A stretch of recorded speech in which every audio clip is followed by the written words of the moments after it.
네, 인생에는 새로운 단계로 건너가는 전환점을 터닝 포인트다, 분기점이다 이렇게 표현하기도 합니다. 인생길을 걷다가 보면 누구나 분기점, 터닝 포인트가 있습니다. 이스라엘 역사를 보면요, 여호수아서가 그 분기점입니다. 이스라엘이 애굽을 탈출하고 광야 40년을 지나고 이제 드디어 약속의 땅 가나안 땅으로 들어가기 전이기에 이스라엘 역사의 중요한 분기점입니다. 주님의 은혜교회도 2021년 과천으로 들어왔습니다. 그리고 이제 두 장소에서 10년을 저희가 이곳에서 예배했고요. 이제 다음 주면 수원으로 들어가기 전이기에 교회인 우리에게도 분기점입니다. 여호수아 1장의 시작은 이렇습니다. 여호와의 종 모세가 죽은 후에, 새로운 시대 시작, 분기점인데 시작은요 위기입니다. 이스라엘의 영웅, 위대한 지도자 모세가 가나안 땅을 바로 앞에 두고 죽었다고 시작하고 있습니다. 이것은요 이스라엘 전체 공동체에게 가장 위험한 시즌입니다.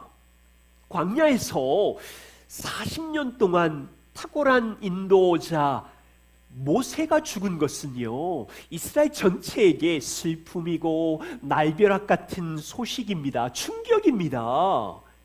앞으로 모세 없이 요단강을 건너야 되고요, 모세 없이 그 거대한 가나안 7족속을 물리쳐야 되고요. 생각만 해도 모세의 죽음은 이스라엘 백성에게 두려움이고 슬픔이고 충격입니다. 이스라엘 백성 전체는 두려움에 사로잡혀 있었을 것입니다. 새로운 지도자 여호수아도 모세의 죽음을 슬퍼하면서 두려움에 붙잡혀 있습니다. 보세요. 이스라엘의 새로운 분기점, 이 위기 앞에서 하나님께서 어떤 처방을 이 공동체에게 주십니까? 오늘 말씀은요, 인생의 위기의 길을 걸어가고 있는 성도들에게 주시는 하나님의 말씀입니다. 또한 오늘 말씀은 새로운 분기점, 수원으로 예배 초소를 옮기는 주님의 은혜교회 성도들에게 주시는 하나님의 말씀입니다. 세 가지를 살펴보려고 합니다.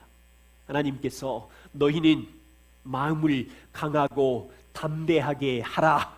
그 이유는 내가 너희와 함께 하기 때문이다. 이렇게 말씀하셨고요.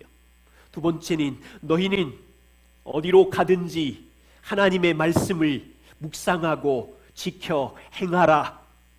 그것이 형통의 비결이다 라고 말씀하셨고요. 세 번째는 너희는 내가 약속한 땅으로 행진해라. 발로 밟아라. 내가 너와 함께 하리라 하셨습니다.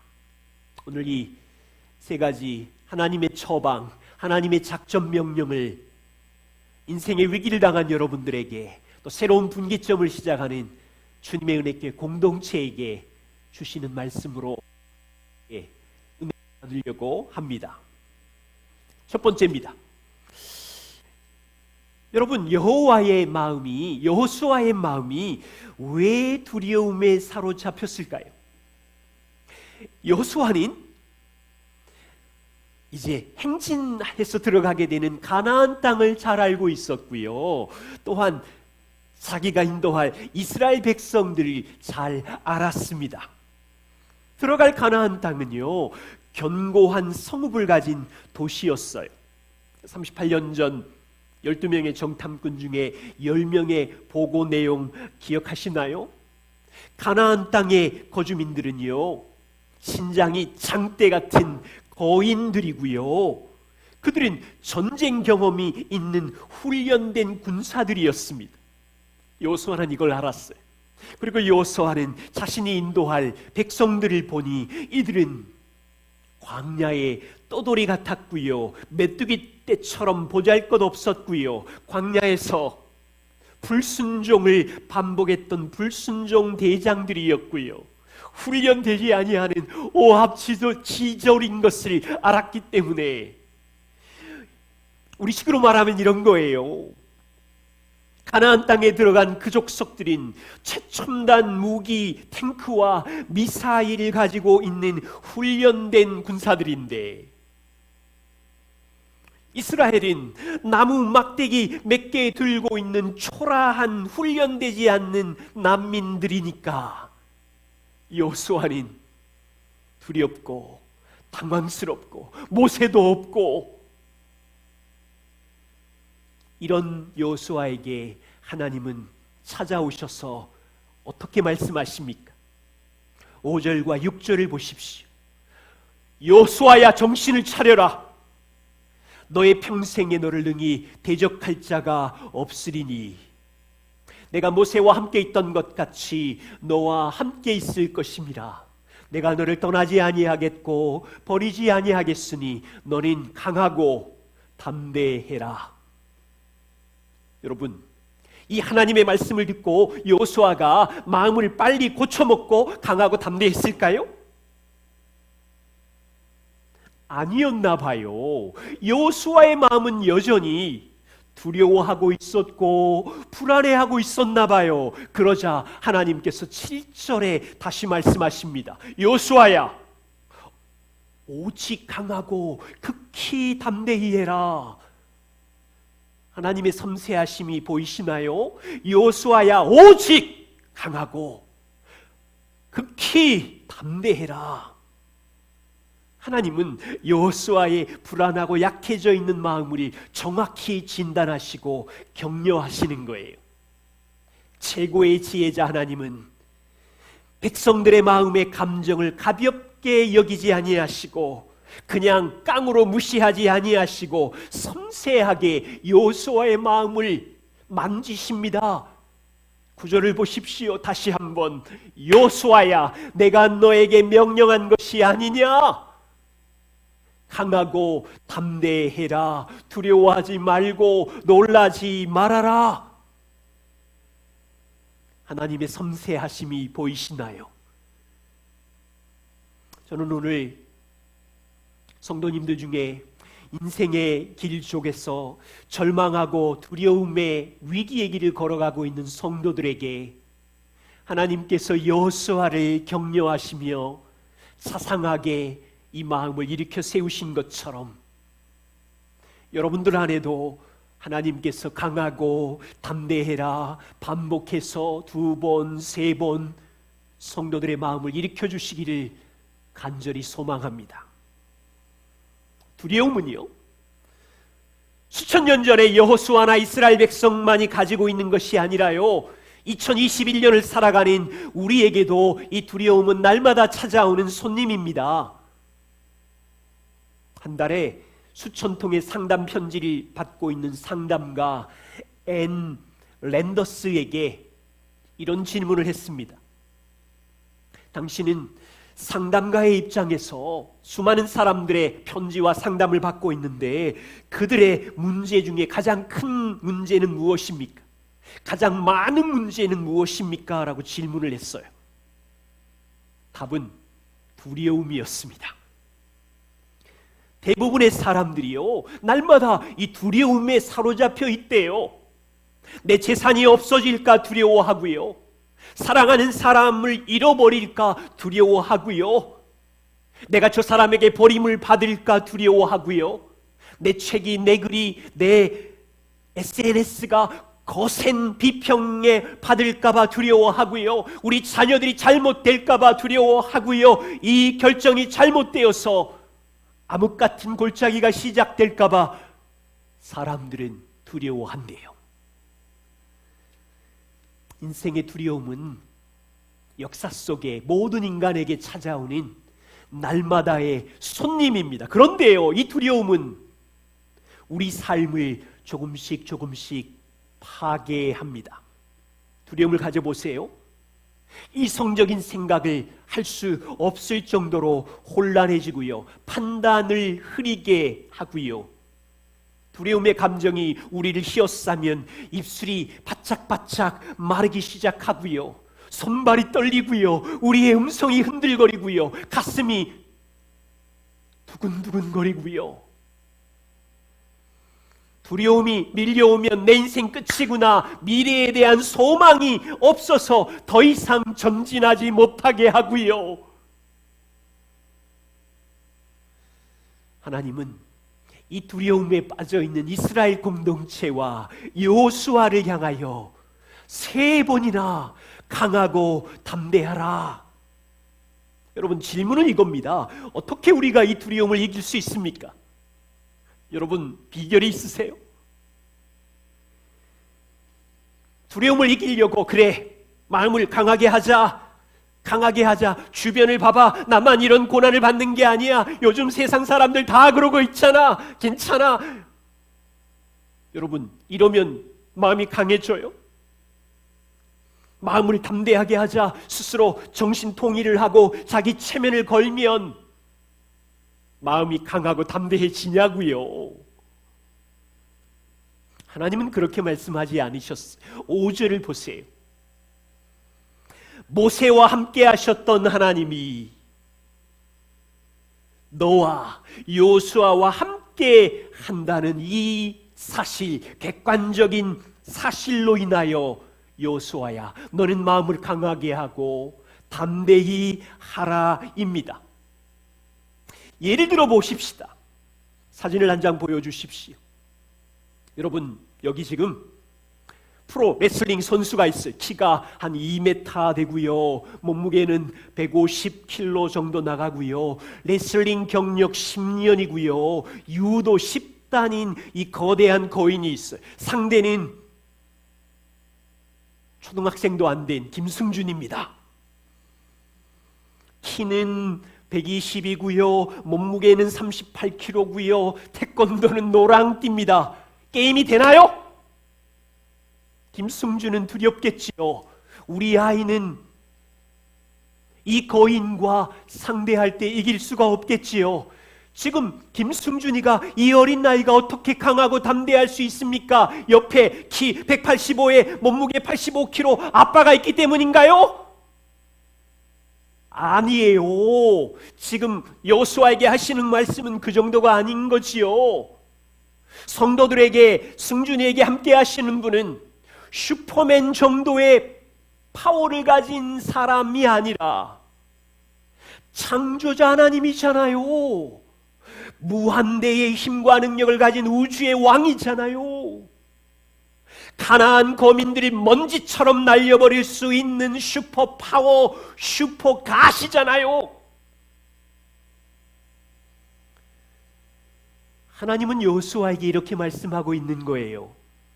여호수아야, 모세가 힘이 강해서 광야를 지났느냐? 아니지 않니? 무한대의 힘을 가진 언약의 하나님, 살아계신 하나님이 모세와 함께 했기에 광야를 지나온 거야. 여호수아야, 네가 지혜가 뛰어나서 가나안 땅을 정복할 수 있을 거라고 생각하니? 절대로 아니야. 가나안을 먼지처럼 날려버릴 수 있는 무한대의 창조자 내가 너와 함께 하고 있기에 너를 평생에 능히 대적할 자가 없다는 것을 너는 기억하고 내가 너를 떠나지 않을 것이니까 누가 너와 함께 하는지 너는 보고 마음을 강하고 담대하게 일어나라, 이렇게 말씀하시는 거예요. 제가 이번 주 이곳에서의 마지막 예배를 생각하고 추억에 빠졌습니다. 2009년부터 수첩을 찾아보고 일기를 찾아보면서 제 마음이 그때 어땠나 살펴보았습니다. 2009년 6월 20일 날 미국에서 우리 가족이 한국으로 돌아왔습니다. 부모님께 인사를 드리고 한 열흘 후에 7월 1일부터 7월 3일까지 사랑의 수양관에 들어가서 아내와 함께 여보, 이제 시작이야. 하나님, 이제 시작입니다. 우리를 도와주십시오. 그렇게 기도하고 출발했습니다. 복음의 영광이 풍성한 교회를 함께 꿈꾸었지만 그 일기와 곳곳 속에 우리의 마음은 불안하고 전혀 강하지 않았습니다. 당황하고 어디에서 교회를 시작할까? 누구와 함께 교회를 함께 할까? 전혀 모르는 상태였습니다. 2달 뒤에 9월 둘째 주 정철학원의 로비의 한 공간을 예배 초소로 주셨을 때 7가정이 함께 교회를 시작했을 때 이때 강하고 담대했을까요? 우리는 초라하고 보잘것없는 소수였어요. 일기와 수첩 곳곳을 보니 물론 희망도 있었지요. 희망, 하나님에 대한 신뢰도 있었지만 그 속에 두려움과 염려와 미래에 대한 불확실성으로 곳곳에 가득 차 있었습니다. 지난 10년을 돌아봅니다. 우리의 연약함과 우리의 두려움을 뛰어넘어 슈퍼파워를 가지신 무한대의 창조자 하나님, 구원의 하나님이 저희 가정뿐만 아니라 교회와 함께하는 모든 성도님들과 주님의 은혜교회 시간 속에 고민 속에 열매를 맺게 하시고 함께 하셨기에 여기까지 올 수 있었음에 하나님께 영광을 올려드리고 함께 하신 모든 분들에게 사랑과 감사의 마음을 전합니다. 이제 수원으로 가는 것은 지난 시간을 돌아볼 때 살아계신 하나님이 함께 하신 과분한 은혜였음을 확인합니다. 혹시 우리 중에 인생의 위기의 골짜기, 새로운 전환점을 걷는 분이 있습니까? 여러분의 마음이 두려움과 감정이 밀려오지만 우리와 함께 하시는 하나님이 누구이신지 보십시오. 모세가 위대한 것이 아닙니다. 모세가 가진 최고의 능력, 학문, 궁궐에서의 교육은 광야에서 1도 도움이 안 됩니다. 살아계신 하나님이 역사하셨기에 광야를 통과할 수 있었어요. 여호수아가 위대했기 때문이 아닙니다. 여호수아의 경험, 여호수아의 능력 때문이 아니라 그와 함께 하신 하나님이 전능하신 사령관이기 때문입니다. 여러분들 누구입니까? 하나님의 아들의 피로 구원하신 자녀 삼으신 하나님의 백성이시지요. 여러분들의 부와 권력과 인맥 때문에 우리 평생에 당할 자가 없는 게 아니에요. 그걸로는 이 광야를 지날 수가 없어요. 무한대의 전능자 구원자이신 하나님이 우리와 함께 하시기 때문에 우리의 걸음을 인도하시는 것입니다. 두 번째입니다. 마음을 강하고 담대히 하라는 하나님께서 여호수아에게 형통의 비결을 가르치십니다. 7절과 8절 말씀을 함께 같이 읽겠습니다. 가정에서 또 현장에 계신 분들과 함께 같이 7절 8절 봉독합니다. 오직 강하고 극히 담대하여 나의 종 모세가 내게 명령한 그 율법을 다 지켜 행하고 우로나 좌로나 치우치지 말라. 그리하면 어디로 가든지 형통하리니 이 율법책을 내 입에서 떠나지 말게 하며 주야로 그것을 묵상하여 그 안에 기록된 대로 다 지켜 행하라. 그리하면 내 길이 평탄하게 될 것이며 내가 형통하리라. 아멘. 저는 이 말씀을 보다가 고민에 빠졌어요. 아니, 하나님은 항상 말씀만 보래. 진짜 어떨 때는 좀 나분해. 이런 생각을 했었습니다. 제 생각에요, 지금 당장 여호수아에게 필요한 것은 율법의 말씀을 지켜라 이게 아닌 것 같거든요. 여호수아에게 정말로 필요한 것은 이 불순종의 대장인 이스라엘 백성을 잘 지도할 수 있는 탁월한 리더십을, 핵심 원리를 가르칠 수 있는 책 한 권이 아닐까요? 지금 현실은요, 눈앞에 요단강이 있어요.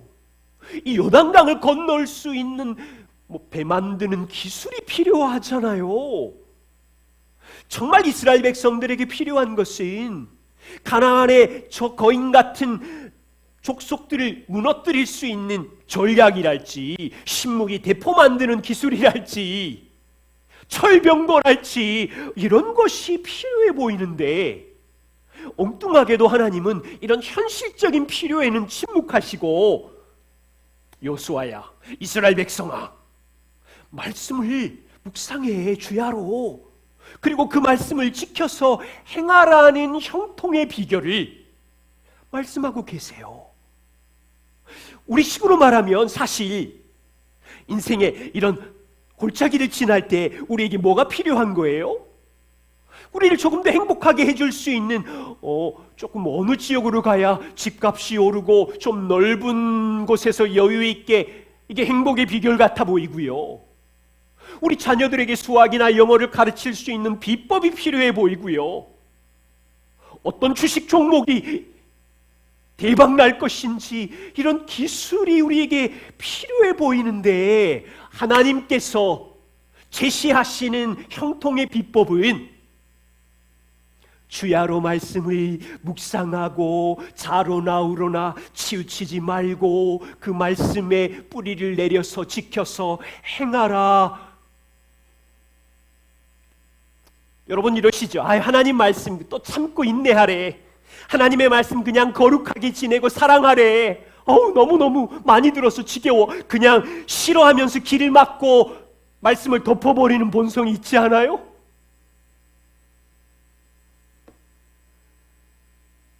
질문입니다. 하나님이 우리와 함께 하시는 이유가 무엇입니까? 하나님이 우리의 마음을 강하고 담대하게 세우셔서 무엇을 하고 싶으신 것입니까? 하나님께서 우리와 함께 하심으로 내가 여러분들이 원하는 욕심을 이루는 것입니까? 하나님의 뜻을 이루기 위함입니까? 하나님께서 우리 마음을 강건하게 하셔서 여러분이 갖고 싶은 것, 여러분이 소원하는 것, 여러분이 욕망하는 어떤 설정한 목표를 갖게 해서 성공을 주기 위해서 여러분 마음을 강건하게 하시는 겁니까? 하나님이 저와 우리와 함께 하시는 이유가 우리가 원하는 것을 이루는 것이 목적이 된다면 하나님은 우리의 종이 되는 거예요. 우리가 주인이 되는 거고. 이것은요, 주인이신 하나님을 무시하고 내가 하나님을 종으로 삼아 주인이 되어서 하나님을 내 마음대로 버르장머리 없이 조종하겠다는 자기 우상 숭배인 거예요. 여러분, 이것을 알았기 때문에 하나님은 여호수아에게 하나님의 말씀을 깊이 묵상하고 그렇게 적용하라고 명령하는 거예요. 자요, 하나님이 우리와 함께 하시는 이유가 무엇입니까? 내 목적과 내 욕심을 이루기 위함이 아닌 거지요. 하나님이 우리의 마음을 강하고 담대하라고 하시는 이유가 무엇입니까? 내 고집대로 너의 마음대로 너의 유익을 구하면서 살아라가 아니라 하나님의 영광스러운 목적을 이루기 위해서 우리와 함께 하시고 우리의 마음을 세우시잖아요. 그렇기 때문에 하나님의 말씀을 묵상하라는 거예요.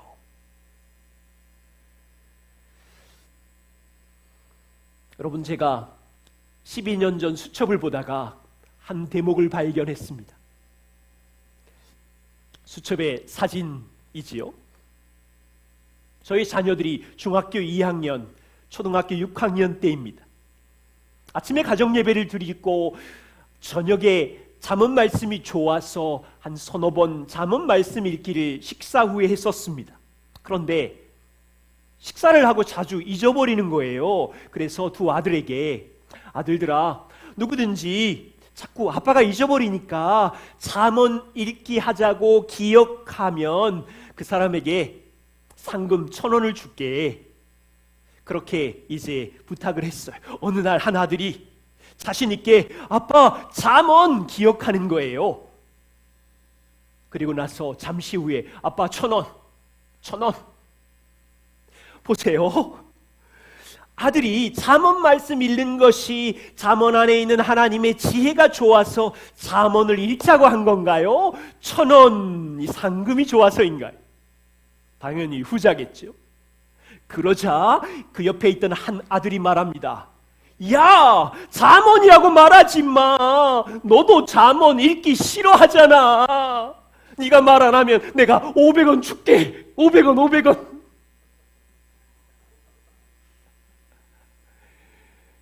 여러분, 진짜 어린아이로부터 시작해서 어린아이들도 말씀 읽기 싫어하는 거지요. 성인인 우리들도 하나님의 말씀을 묵상하고 지키는 길이 형통한 하나님이 제시하신 비법이라는 걸 알고 있음에도 불구하고 우리는 하나님의 말씀 읽기를, 묵상하기를 좋아하지 않아요. 여러분 어떻습니까? 인생에 망가진 날이 몰려오기 시작하면 의도적으로 말씀을 덮고 자기 감정을 곱씹으며 사랑하고 있는 것이 우리의 모습 아니에요? 인생의 형통한 날, 내 뜻대로 되는 날이 시작되면 내 힘으로 이것을 이룬 줄 알고 바쁘다는 이유로 말씀을 덮어버리지 않아요? 하나님이 역사 속에 당신의 행복을 주신 말씀에 형통의 비결을 주셨지만 우리의 본성은 정말로 하나님의 말씀을 좋아하지 않아요. 여러분, 한 가지를 나누고 싶어요. 우리가 가는 길이 넓은 길이냐 좁은 길이냐, 종종 우리는 이 표현을 많이 쓰지만 진짜 중요한 것은요, 고속도로처럼 포장된 넓은 길 8차선 도로냐 가시밭길 같은 비포장된 좁은 길이 중요하냐 보다, 물론 포장되고 넓은 8차선 편하지요. 예를 들면 이런 거죠. 우리 인생에 우리 뜻대로 권력과 돈과 모든 것들이 탄탄대로 이 8차선 포장된 도로 너무 좋지요. 그런데 진짜 중요한 것은 목적지, 우리가 가고 있는 이 목적지가 하나님께서 원하시는 목적지에 도착할 수 있어야 좋은 길인 거예요.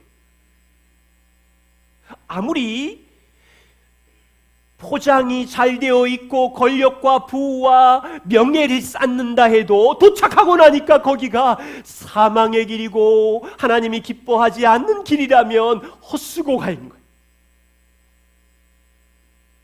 아무리 험하고 좁은 길일지라도 우리의 인생 속에 아무도 인정해 주지 않고 박수 쳐주지 않는 길이지만 주님이 원하시는 바른 목적지에 도착할 수 있는 길을 걷고 있다면 형통한 길이고 최고의 길이라는 거죠.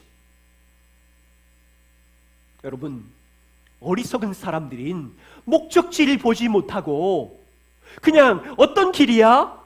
나는 어떤 자동차를 타고 있어? 이걸로 길과 이런 형편을 비교하면서 가고 있어요. 그렇지만 하나님의 말씀은 우리를 바른 목적지로 인도하고 있기에 그 길이 넓은 길이든 좁은 길이든 우리는 이 목적지를 향하여 가는 것입니다. 여러분 인생에서 지금 걸어가고 계시는 길이 하나님께서 옳다고 인정하는 길입니까? 하나님께서 가라고 말씀하신 길을 걷고 있습니까? 하나님의 말씀을 따라서 걸어가는 길이라면 그곳이 지금 좁지만 험악하지만 때로는 눈물골짜기지만 하나님 기뻐하시는 바른 목적지까지 우리를 도달케 된다면, 그래서 길을 가고 있는 동안 하나님의 말씀을 묵상하면서 이 길이 바른 목적지를 향하여 가고 있는지 우리를 살피면서 걸어갈 때 형통의 기쁨이 있는 것입니다. 여러분의 걸어가는 길이 하나님이 기뻐하시는 바른 목적지이기에 좁은 길을 가더라도 강하고 담대하게 두벅두벅 믿음으로 걸어가시기를 바라고, 수원에 가서도 우리가 그렇게 함께 믿음의 행진을 하고 싶습니다. 세 번째입니다.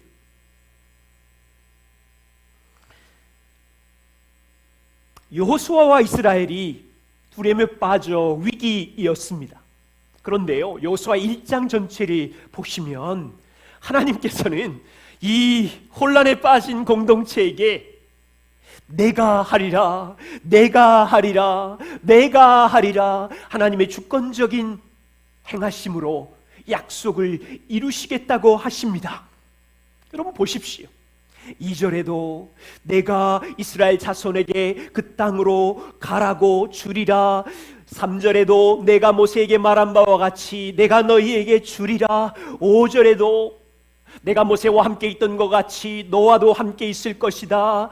5절에도 내가 너를 떠나지 아니하고 버리지 아니하리라. 6절에도 내가 너희 조상에게 맹세한 땅을 이 백성이 차지하게 할 것이다. 9절에도 내가 너에게 명령한 것이 아니냐. 여러분, 이 본문에 등장하는 하나님의 마음이 이해가 되시나요? 모세의 죽음으로 인하여 이스라엘 공동체와 여호수아는 마음이 쫄아들고 두려워하고 있을 때, 하나님은 자신이 말씀하신, 조상 때부터 말씀하신, 아브라함에게 말씀하신 그 약속을 내가 이룰 것이고 내가 행할 것이고 내가 약속한 땅을 주리라고 반복해서 이야기하고 있어요. 다시 말하면 하나님의 약속은요, 갑자기 충동적으로 주신 게 아니에요. 맹세로 주신 하나님의 약속은 신실하시고 그분이 이루시겠다는 거예요. 오늘 본문의 40년 전으로 보십시오. 이스라엘이 애굽에 400년 동안 노예로 있을 때 모세를 불러, 자신감 없는 모세를 불러 내가 이 노예인 이 백성을 약속의 땅 가나안으로 데려갈 거야, 그렇게 시작하셨어요. 오늘 말씀해 보세요.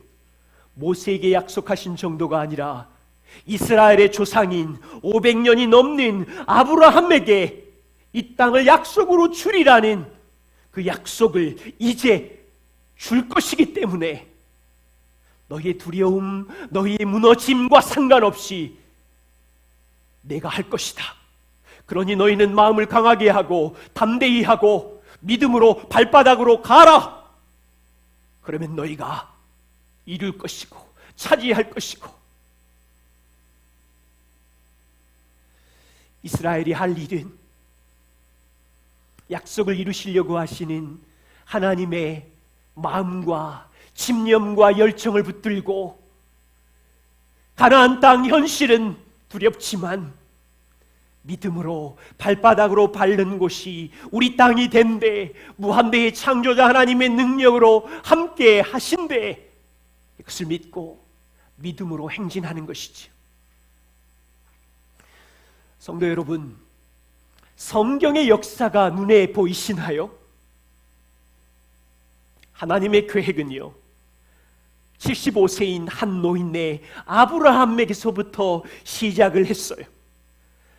하나님의 이 구원 계획을 이루시려고 역사 속에서 아브라함의 후손들을 거대한 한 민족으로 세우신 다음에 이스라엘의 반복적인 불순종에도 불구하고 모세의 인생에 함께 하시고 광야의 40년 200만 명 이스라엘과 함께 하시면서 약속을 이루어 가시는 하나님이 보이시나요? 지금 오늘 말씀은 하나님의 이 구원 계획의 약속을 이루기 위해서 이스라엘 200만 공동체 전체가 두려움에 빠져 있음에도 불구하고 그들을 일으켜 세우시고 그 지도자 여호수아를 일으켜 세워서 내가 이 약속을 이룰 거야, 함께 할 거야, 너희도 같이 가자. 이게 하나님의 마음인 거예요. 하나님께서 함께 하시는 역사는요, 하나님의 약속을 신뢰하며 걷는 사람들을 들어 사용하셔서 성취해가는 역사인 거지. 보십시오. 모세와 함께 하신 하나님이, 여호수아와 함께 하신 하나님이 역사 가운데 그 초라한 12 제자와 함께 하시고 소수의 초대교회와 함께 하셔서 역사 가운데 하나님의 구원의 기쁜 소식을 전하게 하심으로 그 구원의 계획을 지금까지 이루어 오고 계신 거지요. 자, 보세요. 이제 우리는 주님의 은혜교회는 수원으로 예배 처소를 옮기게 됩니다. 하나님이 함께 하십니다. 왜 그렇습니까? 오늘 말씀에 근거해서 저와 우리 교회 성도님들과 이 교회 공동체는 하나님의 복음의 약속을 성취하는 이 시대의 도구, 통로이기 때문에 그렇습니다. 저와 우리가 가진 복음은요, 충동적이거나 갑자기 약속된 것이 아니에요. 4000년 전 아브라함에게 주신 하나님의 맹세의 약속이고요, 모세에게 여호수아에게 주신 구원의 맹세의 약속이고요, 2000년 전 12 제자에게 주셨던 복음의 약속이고요, 이 약속을 가지고 있는 모든 사람에게 볼지어다 내가 세상 끝날까지 너희와 항상 함께 있을 거리라는 약속이고요. 그러면요, 우리 2021년 주님의 은혜교회가 가진 약속,